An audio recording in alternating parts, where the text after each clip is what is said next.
Hey, what's up, everybody? It's your boy Too Tall Jones, man. I'm here with my boy, feel me? And we about to continue this episode on episode 1 of the new life of the beginning of the man right here. Alright, so we're going to sit down and have this conversation, finish where we left off. Go ahead, brother. My name is Pharaoh GS. I moved to Connecticut recently, 4 years ago. I still had my house in Canarsie. That's the small town I live. That's where everything started. 1724 Rockaway Parkway. Tell me about Canarsie, man. How was it like living out there? Canarsie, it had its rough times, it had its pros, it had its cons, it had its challenges, but I made it do what it do to survive. Yeah, so what did you actually do? Made it do what it do? Like, break down that concept. Like, what did you do to survive out there? Because I know a lot of out in Canarsie is hard. So if you could you got out of there, right? Yeah. So if you could talk to all the young brothers and sisters in Canarsie, how did you get out there? What kind of advice would you give to help them come out of that situation?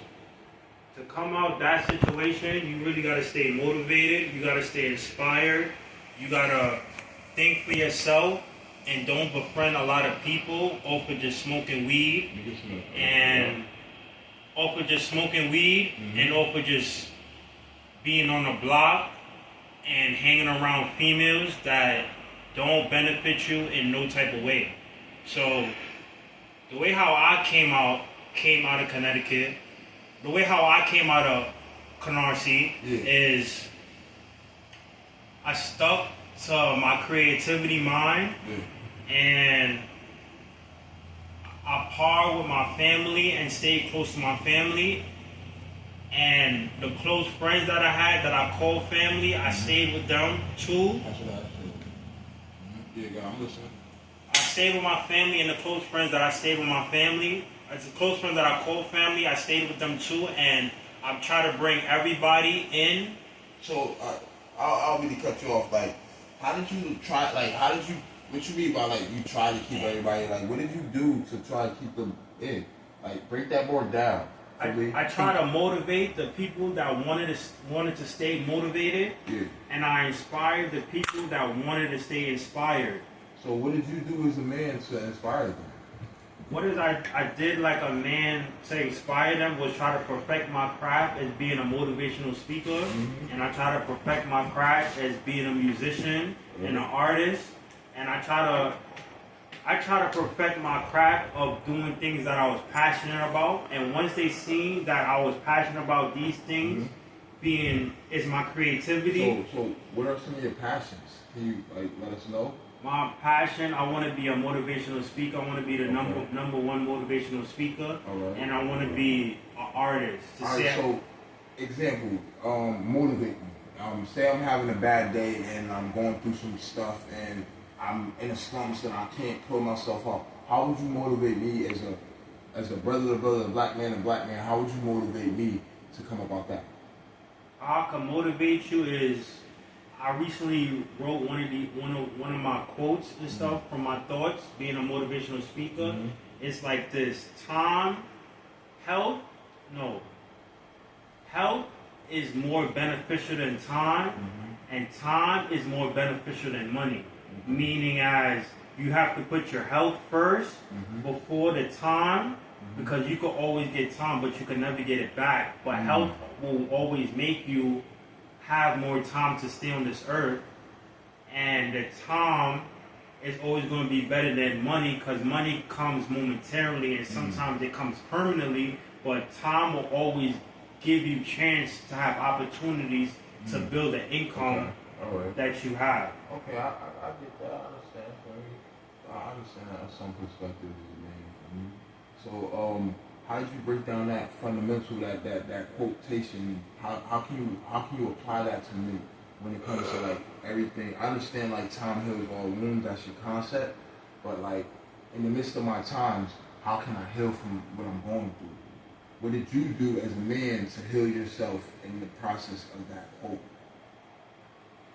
What I did to heal myself in the process of that quote is I try to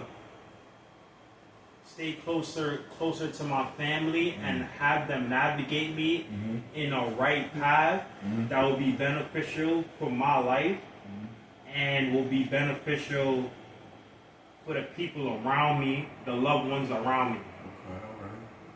That's cool for me. I could dig it. I could definitely dig that. So like now that you're in Connecticut and you migrated from there and you shed down your wisdom on to help other people. How has it been for you living in Connecticut so far?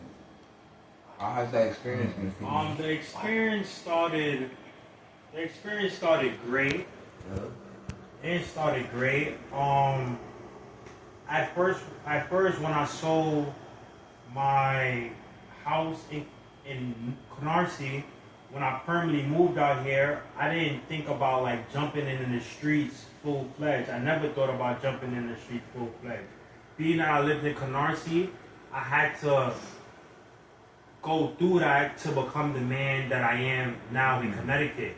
So when I became the man that I am in Connecticut, and I permanently moved to Connecticut, I thought about getting a job, starting programs, and trying to better myself being around. So far, how has that experience, like how has that been? Like starting the programs and doing everything you do fundamentally wise to get yourself together. How has that been for you?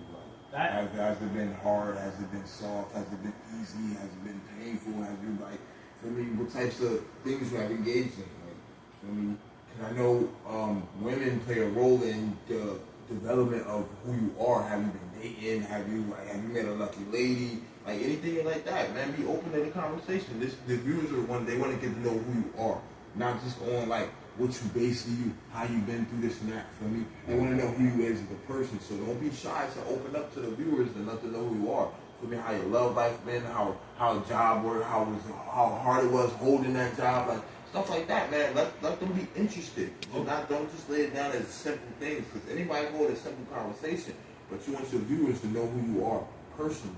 So don't be afraid to, like I said, let them know who you is, whether it be painful. This is an all positive group, bro.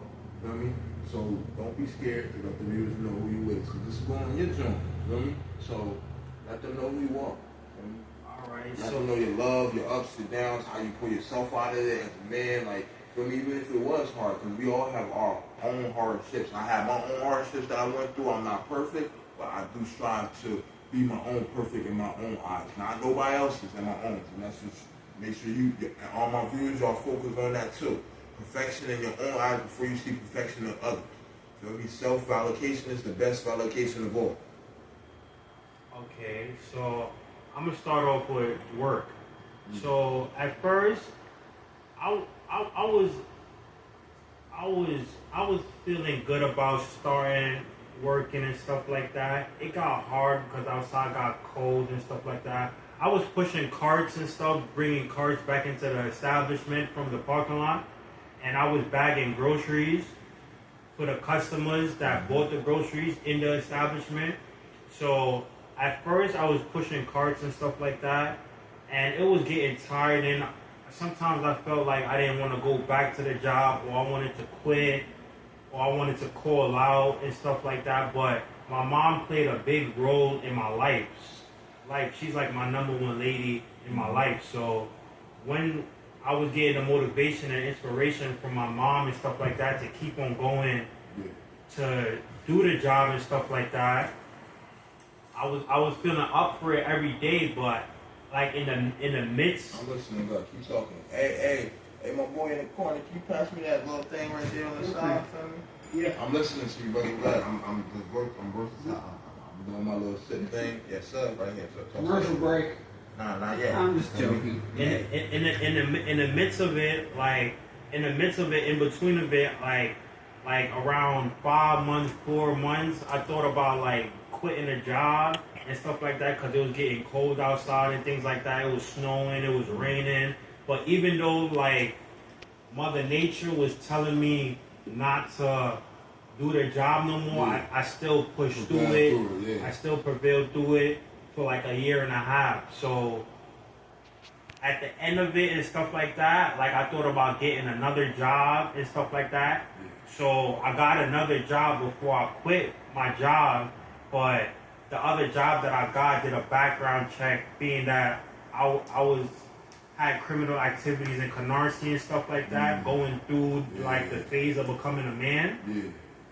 So once they I'm sorry for cutting you short, but the battery's about to die. All right. It's okay. We'll But do another part. ladies and gentlemen, feel me? We're gonna end this episode. This is short, 3 parts. Feel me?